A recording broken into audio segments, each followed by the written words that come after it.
eu sei que você é livre e eu queria lhe pedir algo. Eu gostaria de pedir que vocês hoje ficassem o mais próximos, sentados o mais próximos possíveis. E eu vou explicar o porquê. Eu já dei a aula do fogo aqui? Não. Vou dar a aula do fogo para você aprender. Você sabe como é que funciona o fogo? Sabe? Ninguém sabe como é que funciona o fogo? O fogo, ele precisa de 3 coisas para acontecer. Vou dar uma aula de química aqui, rapidinho. Ele precisa de combustível, ele precisa de calor e ele precisa de oxigênio. Você já viu quando você está acendendo uma churrasqueira? Você está acendendo a churrasqueira, o que é que você faz?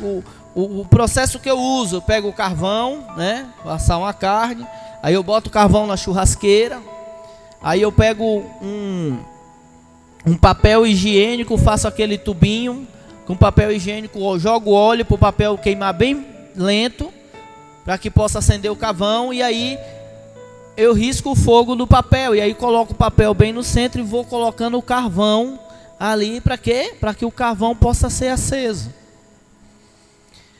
Só que quando o carvão começa a pegar, o que é que a gente faz para espalhar o fogo no carvão? A gente abana, né? E quando a gente abana, o fogo aumenta, vai abanando, o fogo aumenta, vai abanando, o fogo aumenta. Então, por que quando nós abanamos o fogo aumenta? Porque nós estamos aumentando o oxigênio do fogo. Então vai mais oxigênio, mais fogo. Então aquele primeiro papel higiênico que nós colocamos com o óleo, aquele é o primeiro fogo, ou seja, ali é o calor. O combustível é o carvão. O carvão ali, ele vai ser o combustível que vai queimar, que vai assar a carne. E o oxigênio é aquelas abanadinhas. Eu quero dizer para você que o calor está aqui, que é o Espírito Santo de Deus. Você é o carvãozinho. E Jesus, ele vai fazer, ó. Ele vai dar uma soprada aqui para poder botar mais fogo no negócio. Você entendeu? Então eu queria pedir que os carvãozinhos ficassem tudo junto. Sabe por quê? Porque eu que chegue para cá, você é livre, mas chegue para cá. Sabe por que os carvãozinhos ficam tudo junto? Porque quando o carvãozinho... Você já viu um carvão quando cai aquele pedacinho de brasa que cai da churrasqueira? Ele cai e faz assim. Se você pisar em cima na hora, você queima. Mas se você deixa ele lá com pouco tempo, ele apagou. Glória a Deus. Eu só tenho uma notícia que eu não sei se para você é boa ou ruim. Deus vai botar fogo em você hoje. Não sei se você acha isso bom ou ruim, mas Deus vai botar fogo em ti hoje. Glória a Deus. Glória a Deus. Aqui o negócio aqui é... Eita, Deus bom. Na época do propósito dos 21 dias que nós fizemos, quando chegamos aqui, Deus me mostrou algo lá em João, no livro de João, que eu tinha passado despercebido em outras situações, mas era algo que Deus já havia gerado no meu coração a respeito de um entendimento. E eu fui buscar mais a fundo a respeito, fazer um estudo para que isso realmente virasse uma palavra, uma ministração que pudesse acrescentar a sua vida. E eu fiquei muito feliz com aquilo que Deus tem dito, aquilo que Deus tem mostrado. E acredito que eu vou estudar mais sobre esse assunto, para me inteirar mais, porque tem muito mais de Deus nisso aqui. Glória a Deus. Algo que se diz há muito tempo, muito e muito tempo. Acho que antes de eu ser crente, quando eu era criancinha, eu não entendia nada disso, mas eu já havia escutado isso. E eu creio que você, mesmo antes de ser crente, alguma vez você escutou isso. era aquela frase assim: Jesus vai voltar. Quem mesmo antes de ser crente, de entender nada da Bíblia, já tinha ouvido essa frase? Levanta a mão. E por quantas vezes passamos despercebidos por essa frase? Jesus vai voltar. Em Atos 1, Atos capítulo 1, não precisa abrir sua Bíblia agora, mas lá em Atos 1, fala de quando Jesus ressuscitou e para quem Jesus apareceu, vai falando sobre isso, e Jesus, ele fala com os discípulos: olha, não saiam de Jerusalém até que sejam revestidos de poder. E Jesus vai falando muitas coisas, e nesse capítulo de Atos também está descrito como Jesus, ele foi aos céus. Fala que os discípulos viram Jesus subindo, e Jesus foi subindo, e ele sumiu nas nuvens. Se você puder, tente imaginar essa cena: Jesus no meio dos discípulos, e de repente Jesus começa a flutuar, começa a voar, e ele vai sumindo nas nuvens, e vai subindo, e de repente Jesus vai sumindo nas nuvens, e não se pode mais ver a Jesus. Agora imagine aqueles discípulos procurando: cadê? Onde é que ele está? Não está dando. Você está vendo? Você está vendo, João? João, não estou vendo. E você, Pedro? Não estou vendo. Olha mais um pouco, e de repente aparece 2 anjos que falam àqueles homens e falam: olha, vocês não precisam ficar apreensivos, que esse mesmo Jesus que vocês viram subindo, da mesma forma vocês verão ele retornando. Da mesma forma ele retornará. Então, querido, Jesus vai voltar. Isso é certo, que Jesus vai voltar. Não tem como isso não acontecer. Isso está cravado na sua palavra. Deus já preparou o dia e o horário para que isso aconteça. E ele vai voltar. Mas eu gostaria que você abrisse a sua Bíblia lá em Mateus 24.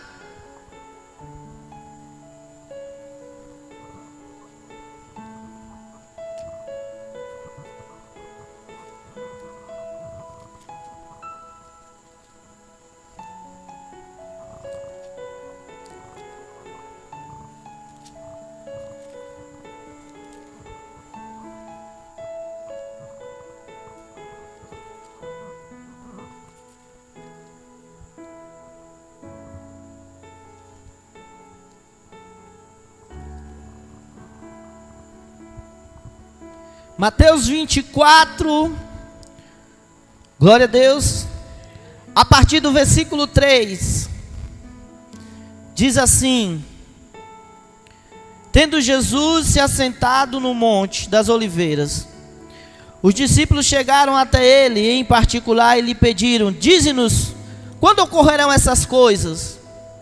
E qual será o sinal da tua vinda e do final dos tempos? Então Jesus lhe revelou: cuidado, que ninguém vos seduza, pois muitos são os que virão em meu nome proclamando: eu sou o Cristo, e desencaminharão muitas pessoas. E vós ouvireis falar de guerras e de rumores de guerras. Todavia não desespereis, porque é preciso que tais coisas ocorram, mas ainda não será o fim. Versículo 7. Portanto, nação se levantará contra nação, e reino contra reino. Haverá fomes e terremotos em vários lugares. Contudo, esses acontecimentos serão apenas como as primeiras dores de um parto. Versículo 9. Então eles vos entregarão para serem afligidos e condenados à morte, e sereis odiados por todas as nações por serem meus seguidores.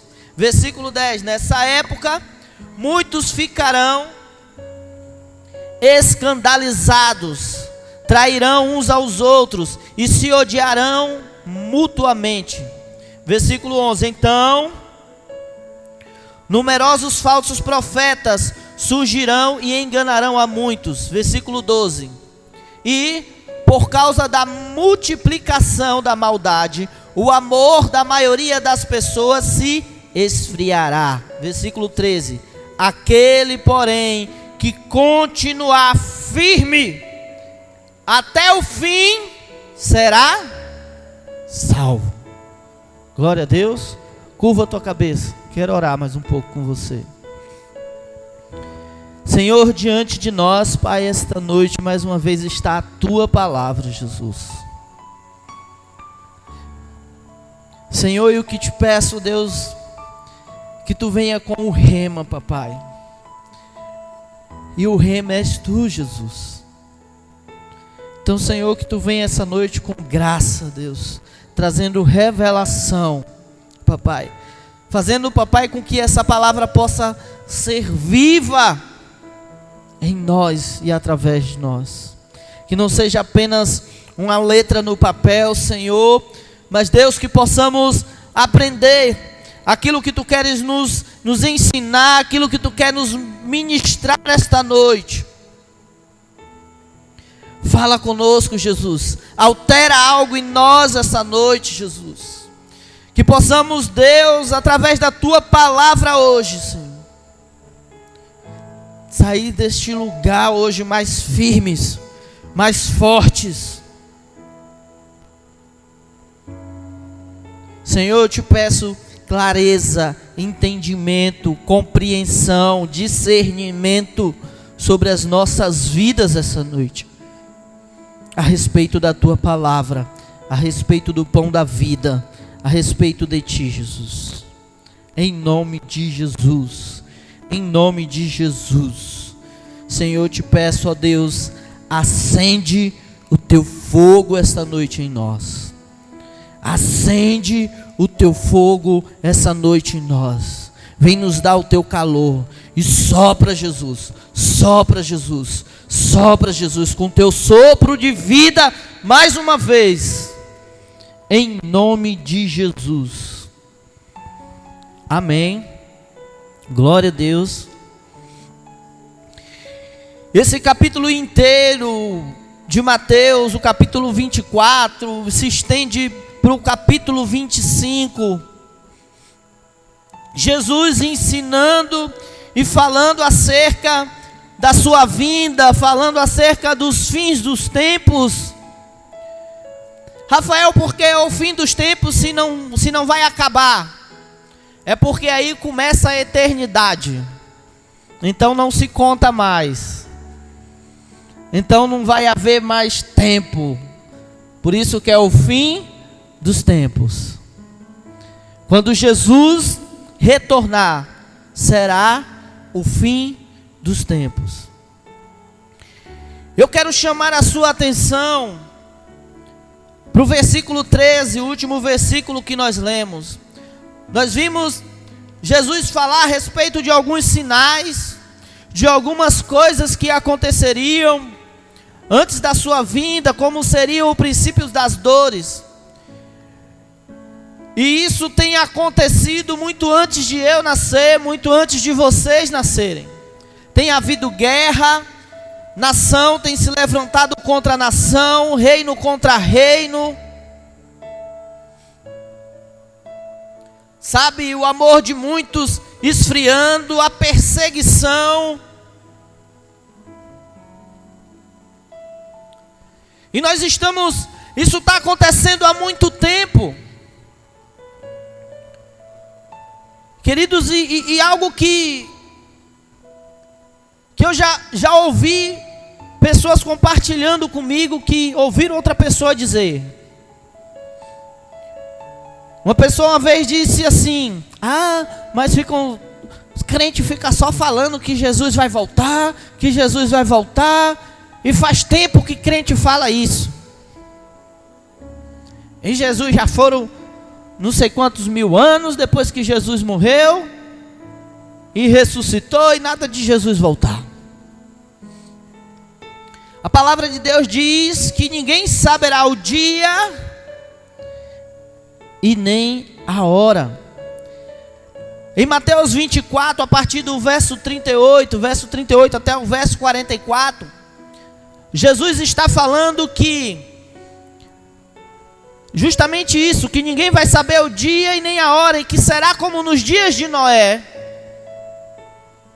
onde as pessoas estavam fazendo os seus afazeres, elas se casavam e se davam em casamento, as pessoas estavam trabalhando, caminhando na sua vida normalmente, e de repente, quando a porta da arca se fechou, começou a chover, e todos que estavam fora da arca pereceram. Então, esse dia vai acontecer, virar como um ladrão. A Bíblia também relata sobre isso.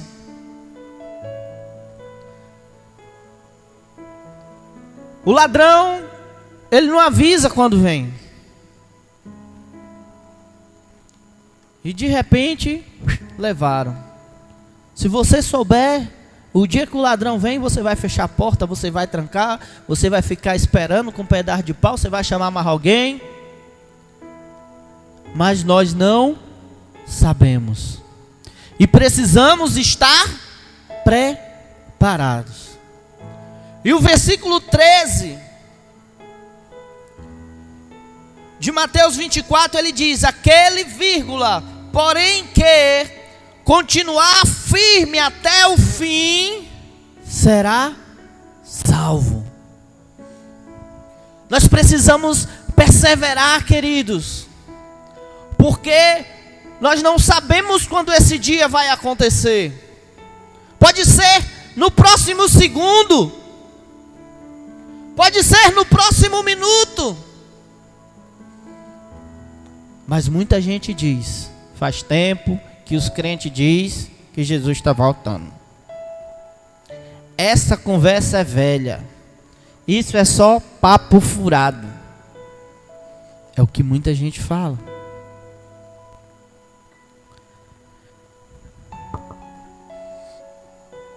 Querido, eu quero falar mais uma vez. Jesus virá nas nuvens, e o grande dia do Senhor vai acontecer. Jesus vai voltar. Jesus vai voltar. Mas outros textos bíblicos também me mostram outra coisa a respeito. Outros textos me mostram que Jesus está voltando.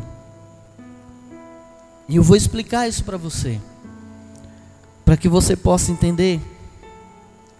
Quando se diz Jesus vai voltar, estamos falando de um evento futuro, algo que vai acontecer um dia, num dia e numa hora, quando ninguém sabe. Vai acontecer. Está falando de algo no futuro. Mas quando dizemos Jesus está voltando, isso fala de um acontecimento que ocorre hoje. Como assim, Rafael? Ocorre hoje. Para algumas pessoas, queridos, a volta de Jesus aconteceu hoje. Para algumas pessoas, a volta de Jesus aconteceu ontem. Como assim, Rafael? Eu vou lhe mostrar na Bíblia. Como eu sempre digo aqui, aquilo que eu ensinar para você, que não tiver na Bíblia, você pode ignorar. Mas o que tiver na Bíblia, não ignore. O que está na Bíblia, precisamos dar atenção dobrada, precisamos seguir à risca, precisamos ter zelo, cuidado com aquilo que a Bíblia nos ensina.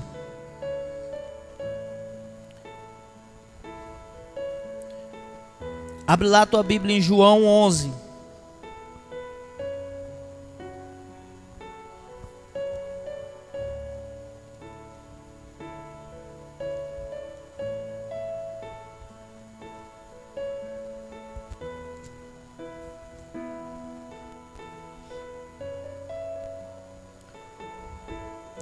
João, capítulo 11.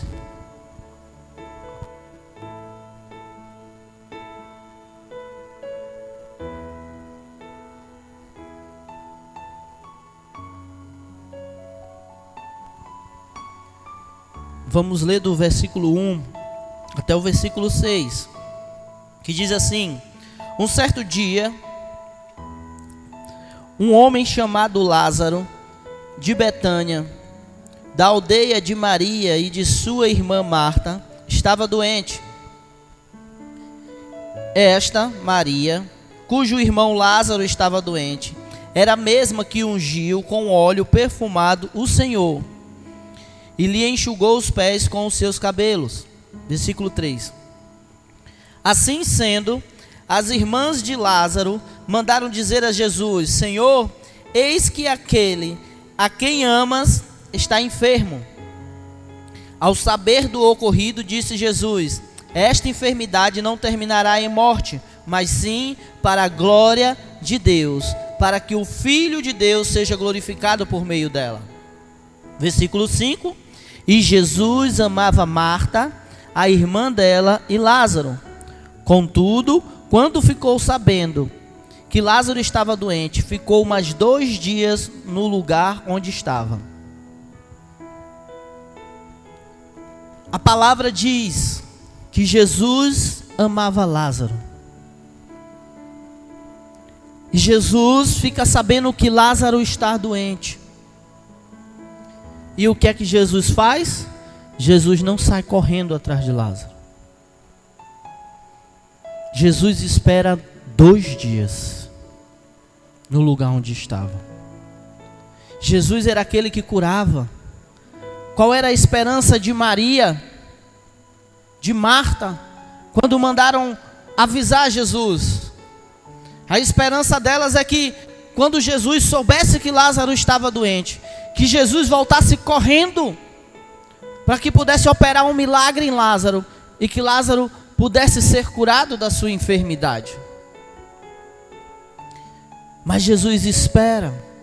Jesus sabia o que ia fazer e o que ia acontecer. Vai lá para o versículo 11, de João 11.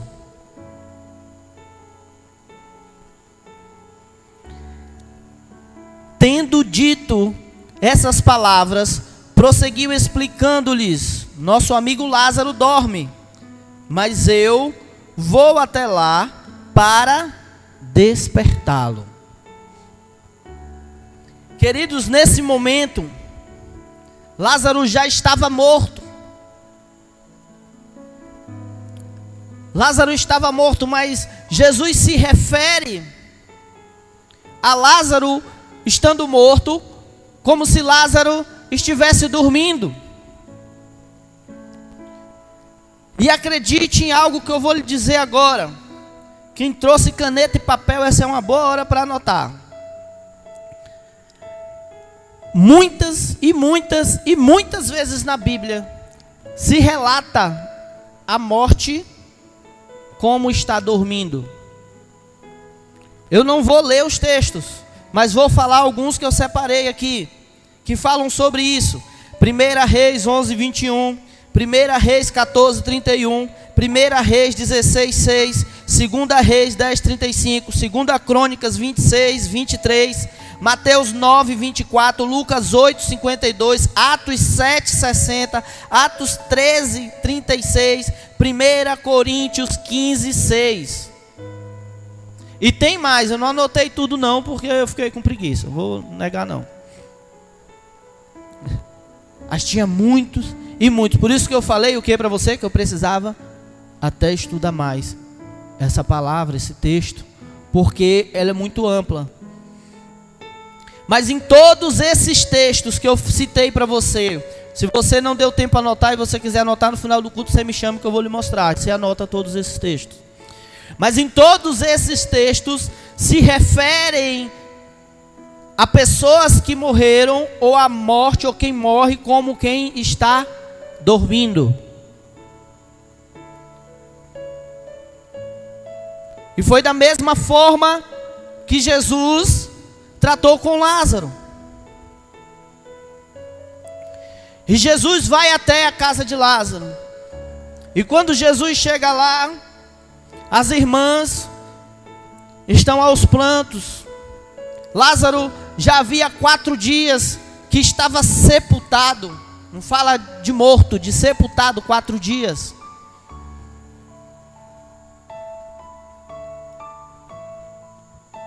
E elas se desesperam, achando que não tinha mais jeito. E falam com Jesus: ah, Senhor, se o Senhor tivesse vindo logo, o Senhor poderia operar a cura.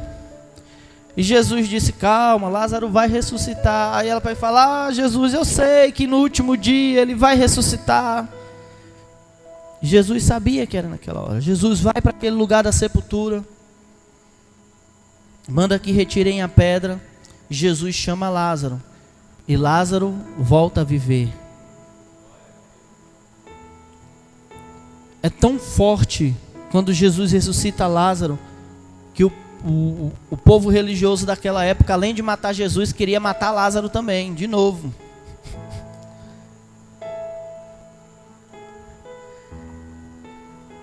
Então, queridos, isso tem de nos chamar a atenção. Por que Jesus comparou a morte com estar dormindo? Porque na Bíblia se trata tanto da morte como estar dormindo. Agora eu quero te chamar você a abrir a Bíblia lá em Daniel, o último capítulo de Daniel, Daniel 12.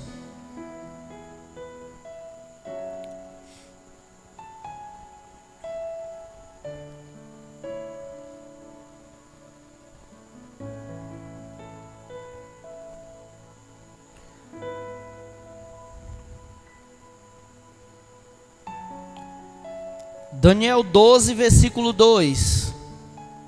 A palavra do Senhor diz assim: multidões e multidões que dormem no pó da terra acordarão, uns para a vida eterna, outros para a vergonha, humilhação e para o desprezo eterno.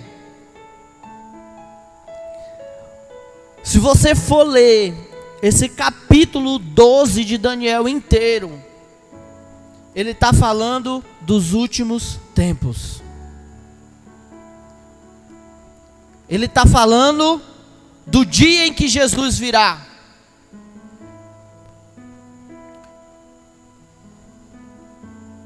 Aqui de forma clara se compara a morte com o estar dormindo. Mais uma vez.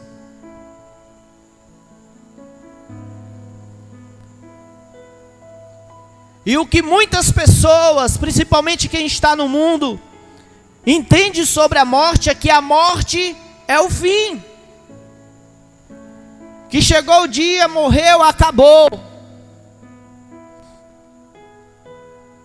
Mas a Bíblia diz que não, querido. A Bíblia, ela me diz, e eu entendo lendo esses textos, que a morte, ela é o início da eternidade. A morte, ela é o início da eternidade.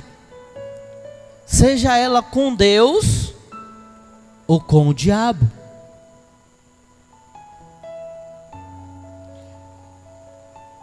Seja para a vida eterna com Deus ou para a vergonha e humilhação e o desprezo eterno, como diz em Daniel.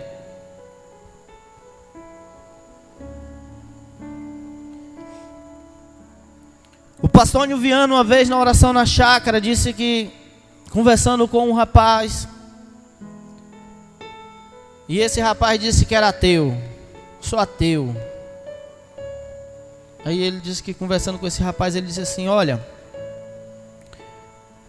vamos supor, você não acredita em Deus, mas vamos supor que aquilo que você acredita seja verdade. Você pode não trair a sua mulher, ser fiel a ela, cuidar dos seus filhos, ter uma vida digna, ser um homem trabalhador, não roubar, sabe, andar de uma forma que seja moralmente correta, e ser um homem bem visto na sociedade, ser um marido, um funcionário bem sucedido. E se você estiver correto, no dia da sua morte tudo acabou, e você vai ter sido um homem bom nessa terra.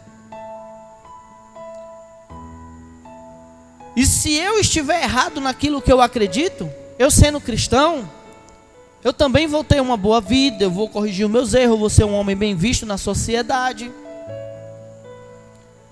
e eu vou ser um bom marido, eu vou ser um bom pai. E foi comparando, vendo que uma pessoa, mesmo sem ter Jesus Cristo, que ela poderia ser uma pessoa boa perante a sociedade, e um homem cristão também poderia ser uma pessoa boa perante a sociedade, aplicando os princípios cristãos em sua vida.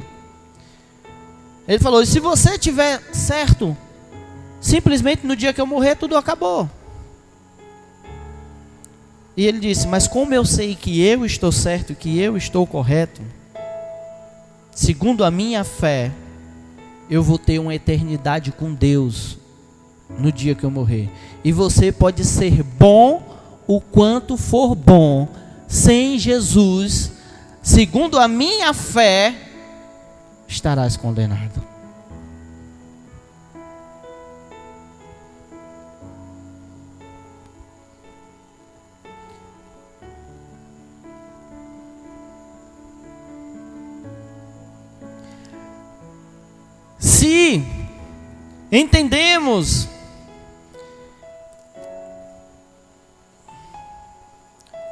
Se entendemos o estar dormindo, vamos entender o estar morto. Que tanto Jesus quanto a Bíblia faz essa comparação em vários momentos. E uma das características de estar dormindo é que quem dorme não tem noção do tempo que passou dormindo. Por exemplo, você deita e fala: vou dar um cochilo aqui de uns 15 minutos. Quando você acorda, você não sabe se você dormiu 5 minutos, 1 hora, a noite toda. Você nunca tem noção do tempo que você passa dormindo. Ninguém tem. Quem já... Ih, rapaz, ó, acho que eu dormi uns 15 minutos. Quando vai olhando: meu Deus, estou atrasado.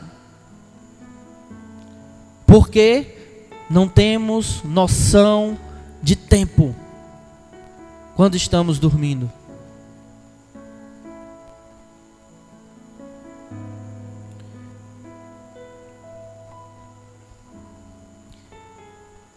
Depois de 4 dias de sepultado, era como Lázaro estava. João 11:17 diz isso. E eu pergunto para você: você acha que Lázaro sabia quanto tempo ele passou no sepulcro? Você acha que Lázaro teve noção disso? Que tinham se passado 4 dias? Sabe no que eu acredito? Eu acredito que Lázaro estava doente numa cama, e de repente fechou os olhos, e quando ele abriu, ele estava dentro daquela caverna, naquele sepulcro, e ouviu a voz que disse: venha para fora, Lázaro. Para mim, na minha visão, no meu entendimento, para Lázaro foi como um estalar de dedos, foi como se acendesse uma lâmpada. automático, fechou o olho e abriu, estava dentro da caverna. Ele não percebeu se foram 15 minutos ou se foram 4 dias. Simplesmente ele piscou e Jesus estava lá. Ele piscou e Jesus tinha voltado para ele.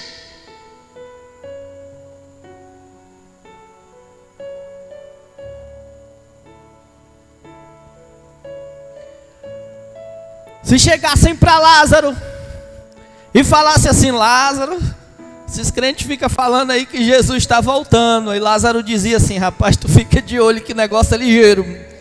Quando tu menos esperar, pum, ele chegou.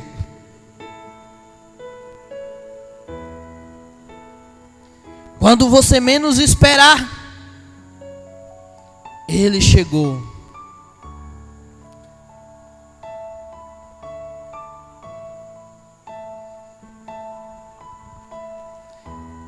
Jesus estava na cruz, e ao seu lado havia um ladrão, ao outro lado outro ladrão. Um daqueles ladrões que estavam sendo crucificados ali ao mesmo tempo que Jesus, ele se arrependeu dos seus pecados e olhou para Jesus e ele disse algo: Senhor, lembra de mim quando estiver no paraíso. E Jesus olhou para ele e falou assim: olha, daqui a 5.000 anos, quando eu voltar, tu vai estar lá comigo? Não. Jesus disse: ainda hoje estarás comigo no paraíso. Por que Jesus disse isso? Porque para aquele ladrão ele fechou o olho na cruz e acordou na glória. Acordou no dia da volta de Jesus. Ele fechou o olho, Jesus estava do lado dele pendurado na cruz. Quando ele abre, Jesus vem descendo das nuvens e a trombeta tocando.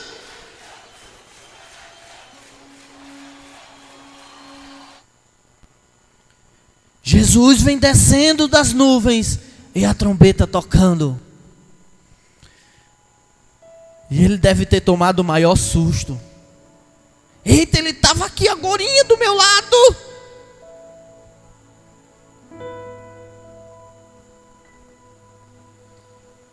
Queridos, Jesus ele vai voltar. Ele vai voltar, ele vai descer das nuvens. A trombeta vai tocar e vai vir como um relâmpago que toda a terra vão ver e vão perceber esse acontecimento.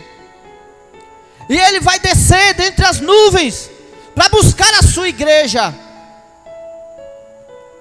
Mas querido, Jesus também está voltando todos os dias.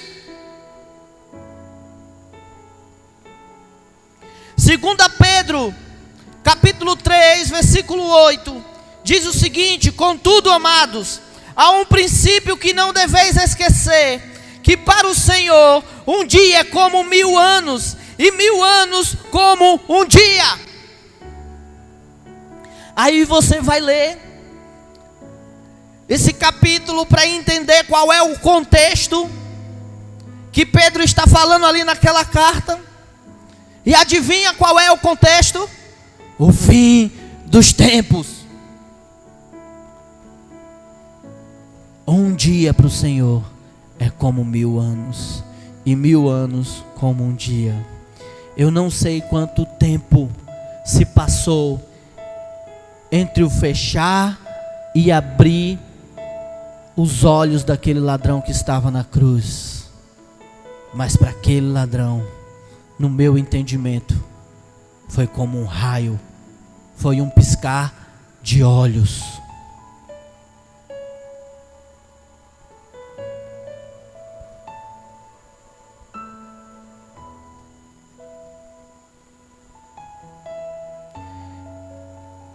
Eu quero pedir que você abra a sua Bíblia lá em 1 Coríntios 11.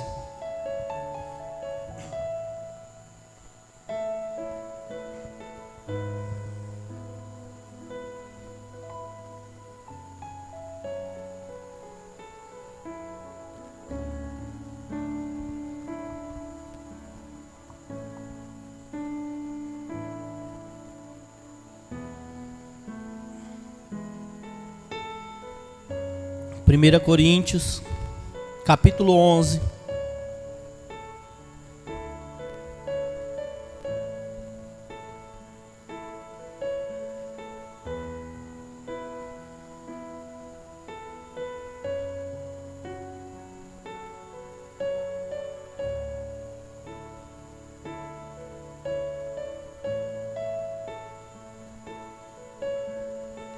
A partir do versículo, vamos ler dois versículos, o versículo 29 e o versículo 30. 1 Coríntios 11, verso 29 e verso 30. Diz assim a palavra do Senhor: Pois quem come e bebe sem ter consciência do corpo do Senhor, come e bebe para a sua própria condenação. Por essa razão, há entre vós muitos fracos e doentes, e vários que já dormem. E vários que já dormem. Essa palavra é o apóstolo Paulo ensinando a igreja de Coríntios a ceiar. E ele falou do ceiar indignamente, que não é a pessoa ser indigno e ceiar, mas a forma indigna de ceiar. Só que no final ele está dizendo que quem come e bebe sem ter consciência, sem ter discernimento, vai fazer isso para sua própria condenação. Queridos, e eu entendo esse versículo. Eu entendo que aquele que não dá importância à palavra do Senhor, o pão, aquele que não dá importância ao sangue, aquele que não procura entender nem a palavra e nem o sacrifício de Jesus naquela cruz,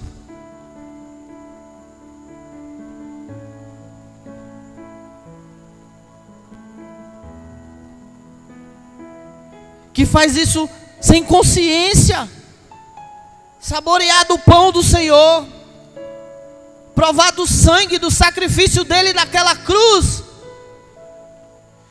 e fazer de conta que não provou, fazer de conta que não, eu não comi essa palavra, fazer de conta que não foi, que não teve seus pecados perdoados pelo sangue de Jesus. Sabe, tem pessoas que estão adoecendo por conta disso. Tem pessoas que estão fracos por conta disso. Mas, queridos, há muitos que já morreram por conta disso. Há muitos que já morreram porque não deram a importância devida à palavra que o Senhor tem colocado em nossas vidas. Sabe o que nós precisamos ter consciência? Que nós precisamos entender o preço que Jesus pagou por nós naquela cruz. Nós não podemos ler dessa palavra da mesma forma. Depois de ter recebido o sangue dele, não podemos continuar caminhando do mesmo jeito. Isso vai nos adoecer. Nós mesmos que vamos cavar a nossa própria sepultura.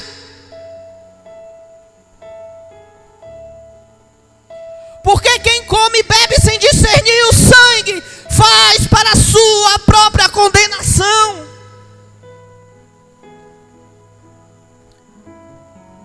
Quando eu escuto a palavra que Deus, um direcionamento que Deus traz para a minha vida, e evito andar nesse direcionamento, queridos, eu estou atraindo morte para mim mesmo, eu estou me condenando a mim mesmo. Eu apenas estou tendo conhecimento da palavra só para que eu seja condenado. Porque essa palavra, eu não estou fazendo que essa palavra gere vida em mim.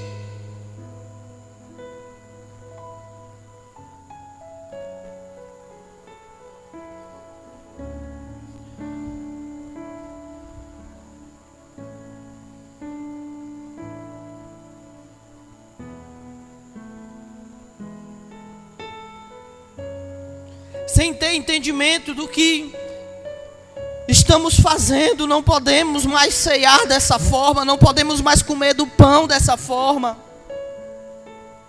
Sabe, queridos, nós não podemos brincar de ser crentes, brincar de aceitar Jesus, brincar com a palavra de Deus. Precisamos ter temor, precisamos ter reverência, precisamos entender de que Ele morreu naquela cruz, foi para nos dar vida.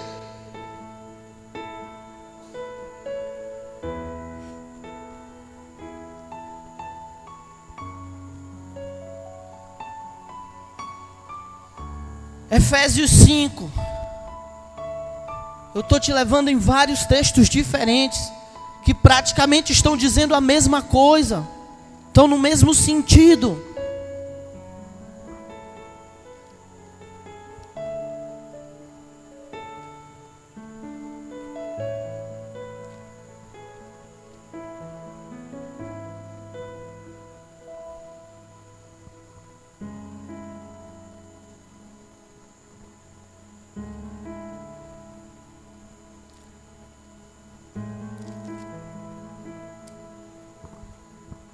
Efésios 5.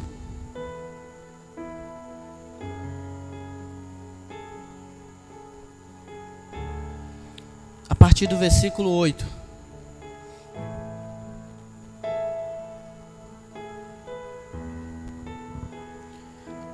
Pois no passado eras trevas, mas agora sois luz no Senhor.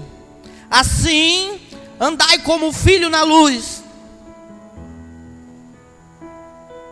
Vou dar uma pausa nesse versículo, ou seja, antes você andava no pecado. Agora que você teve uma experiência com Jesus e que você confessou o Senhor Jesus, Ele te lavou de todo o pecado com o sangue dele. E agora você é filho de Deus. Então andai como filho de Deus, não mais como filho do pecado. Versículo 9. Portanto, o fruto da luz consiste em toda bondade, justiça e verdade. E a palavra do Senhor diz: quer conhecer a árvore, olhe para os frutos. Quais os frutos que temos dados, queridos? São frutos de trevas ou frutos de luz?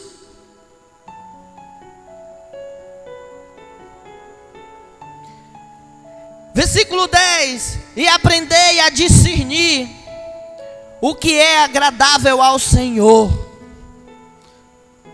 Queridos, nós precisamos crescer nisso, aprender o que realmente agrada a Deus e procurar caminhar nisso, viver isso, agradar o Senhor em todos os dias de nossas vidas.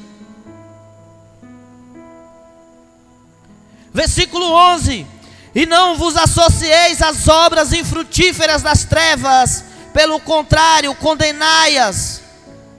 Ou seja, não faça aliança com o pecado. Sabe, não concorde com o pecado. Ame o pecador, mas condene o pecado. Pois é vergonhoso até mesmo mencionar as coisas que fazem às escondidas.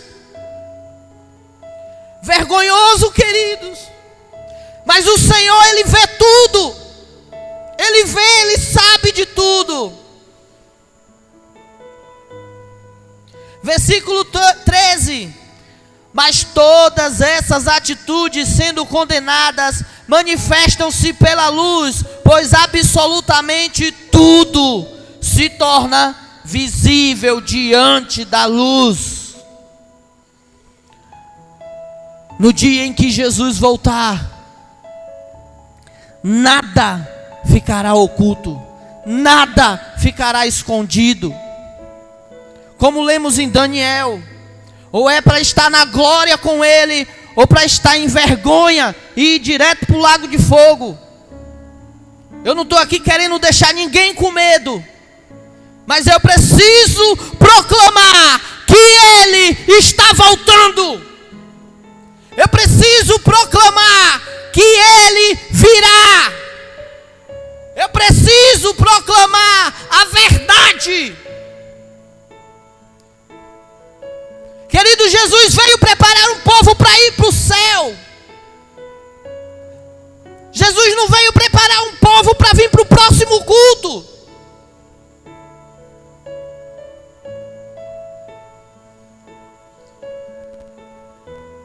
O que adianta uma igreja inteira cheia, repleta de pessoas, e quando chegar na glória, cadê o povo que estava na igreja? Cadê o povo?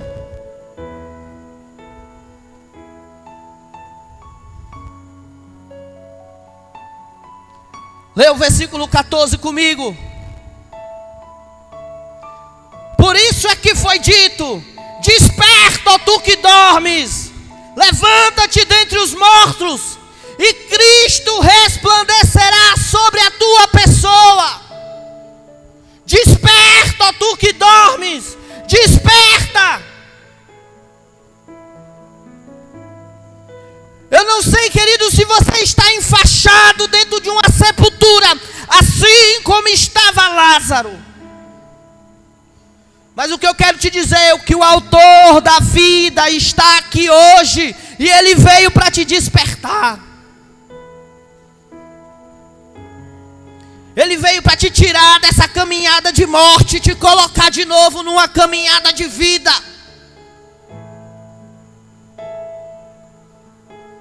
Desperta, tu que dormes. Desperta. O leão da tribo de Judá está voltando. Ele está voltando. Ele está voltando.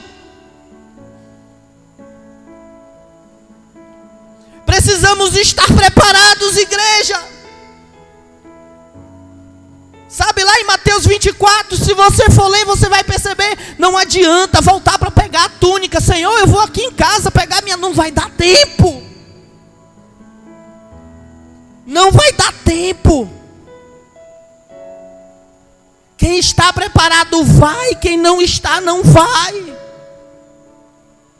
Quem perseverar até o fim, vai. Quem não perseverar até o fim, não vai.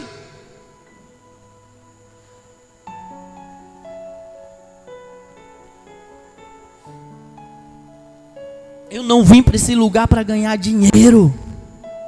Eu não vim para esse lugar para ganhar dinheiro. Se eu tivesse interessado em ganhar dinheiro, eu tinha ficado lá em Tailândia. Não, eu abandonei o meu trabalho, eu abandonei as minhas coisas, deixei tudo lá e vim para cá. Sabe por quê? Porque eu sei, eu preciso estar preparado. Foi para cá que Deus me chamou para esse tempo, e é aqui que eu quero estar. Porque se Ele voltar para mim, se eu morro naquele acidente, que eu quebrei o braço, meu querido, eu ia fechar o olho no parola e abrir no céu. Eu ia fechar o olho no parola e abrir no céu.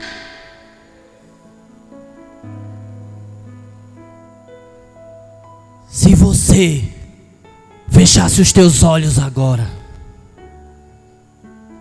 feche os teus olhos, feche os teus olhos, não fique com medo não. Onde se viesse a tua vinda para o Senhor agora, onde você acha que você ia acordar? Onde você acha que você iria abrir os olhos? Se hoje fosse o dia de você fechar os seus olhos, onde você abriria? Se você tem convicção de que você abriria os seus olhos no céu e que você estaria com Ele, é essa convicção que todo cristão tem que ter. Mas se você não tem essa convicção, não saia daqui essa noite sem ela. Não saia daqui essa noite sem ela.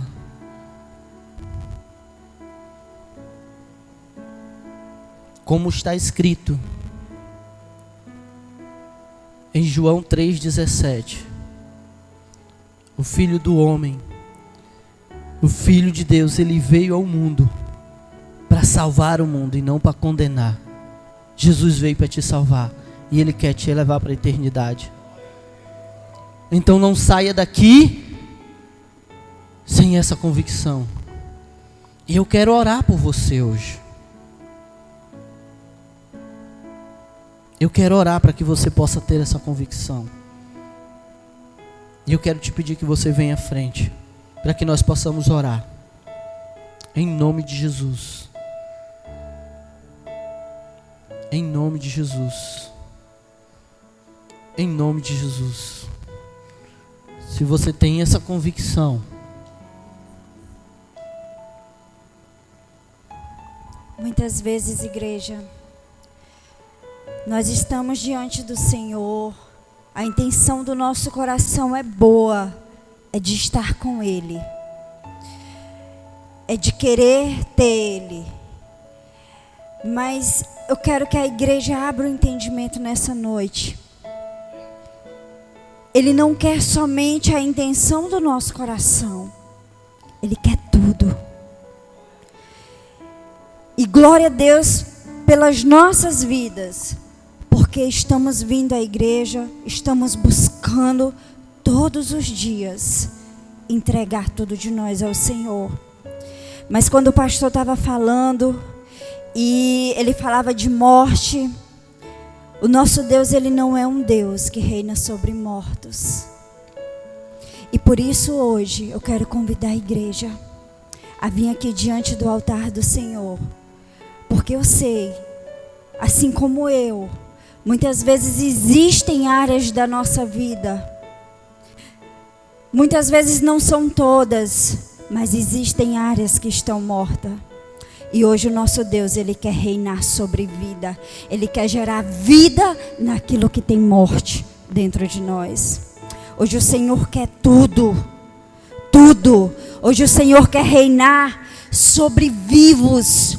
Porque Ele não está morto, Ele venceu a morte. E aquilo que o inimigo colocou, que gera morte em nossas vidas, hoje o Senhor quer tocar. Hoje o Senhor quer bradar, quer falar: Lázaro, saia.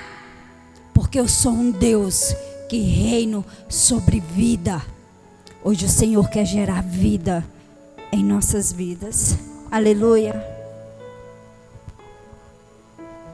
Senhor, nós te agradecemos, papai. Te agradecemos, papai, pelo teu sacrifício naquela cruz, Jesus.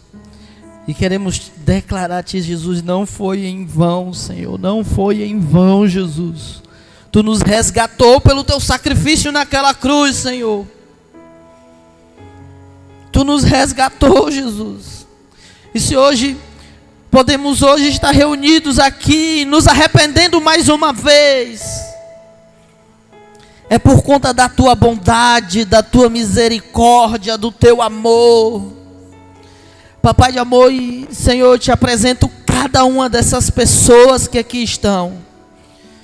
Jesus, se havia algo, Deus, que as condenava, papai, nós tomamos posse agora do teu sangue. Papai, em nome de Jesus, tomamos posse do teu sangue, Senhor. Esse sangue que nos lava de todo pecado, de toda acusação. E nos faz alvo como a neve, que deixa com que as nossas vestes sejam adequadas a participar do banquete celestial contigo, Jesus. Papai de amor, a tua palavra diz que o teu Espírito, o Espírito Santo de Deus, testifica ao nosso espírito que somos filhos. E eu oro, Senhor, para que essa confirmação venha acontecer dentro de cada um dos meus irmãos. Papai de amor, que eles saibam, Jesus, que eles tenham essa convicção em seus espíritos, essa convicção dentro de cada um deles. Jesus, de que se eles abrissem os olhos deles agora, Jesus, eles estariam contigo, porque é o teu Espírito que traz essa confirmação.